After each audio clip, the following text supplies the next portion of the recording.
Hello and welcome to Cookbooks Live. I'm Stephen Freeze, your host, and I'm delighted to be here in Ann Arbor, Michigan at a beautiful restaurant called Eve, and with me is the owner chef, Eve Aronoff, and thanks for having me here today. Thank you for coming. And before we start, I'm so excited to tell all the viewers that Eve was on Top Chef. Can you just tell us a couple of things about your experience at Top Chef? Well, it was definitely like a very interesting life experience.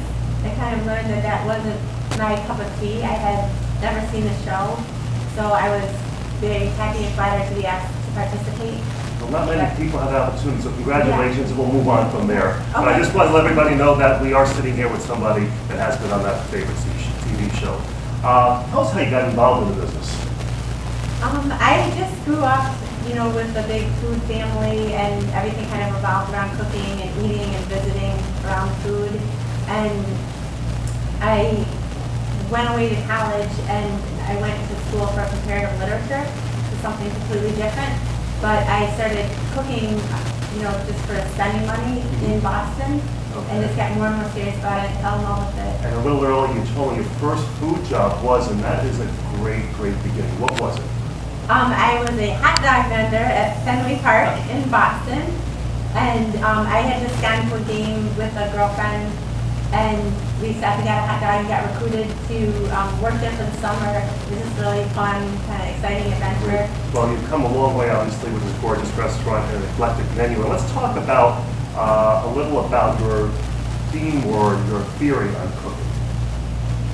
Well, I just really always wanted to create something very personal and just really working to do something special. But my style of cooking, it's just my own style of cooking. It can't really be put into a category that's being like Tex-Mex or Italian, but just really following the seasons and making everything from scratch. We're very involved in the slow food movement. Sure. And just really paying attention to the flavors and textures and contrasts.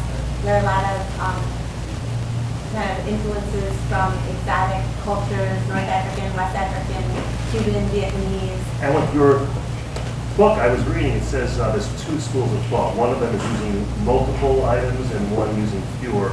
And you are which direction do you go in? My style of cooking is more generally creating something that has some complexity to it.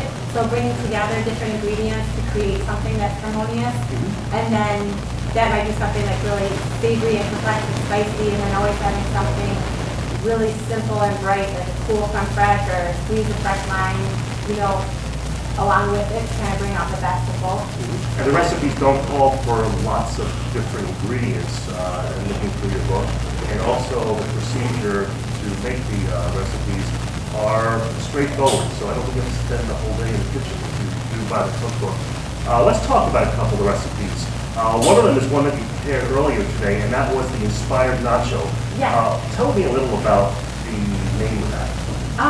That was named because the first restaurant where I was a official line cook, they made their nachos on wontons. I just really love the texture and the super and the texture and contrast.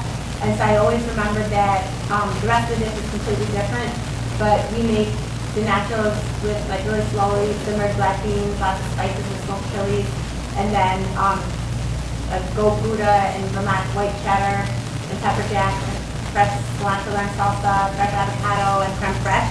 So it's kind of more like a play on something that people think is really everyday, but kind of elevated and To a different level, more sophisticated, and the texture, the flavoring was superb. And let's move on to my favorite part of the meal, and that's dessert. Okay. And the one that really hit my fancy was the polenta biscuits with a cashel blue cheese. Tell us a little about that recipe. It's beautiful. Thank you.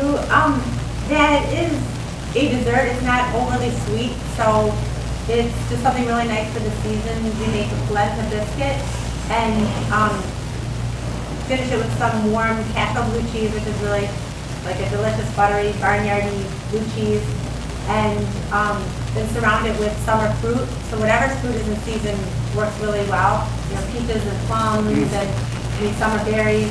We dress that with apricot ginger jam and fresh lime juice, so and some wildflower honey. So it's really nice dessert, but not too sweet. Well, I'm hoping that we whetted your appetite to go out and get this cookbook. It is super. What do you have, about 150 recipes in here about? Actually over 200. Over 200 It's recipes. not a big book, but we packed it full of recipes. Yeah. Well, it is a beautiful book, and it's called Eve. And go out and get this book. It's a delightful book, and you'll learn a little about Eve's history. Great photography. And I want to thank you for joining me here with cookbookslive.com from Ann Arbor, Michigan, with Eve Aronoff. I'm Stephen Freese.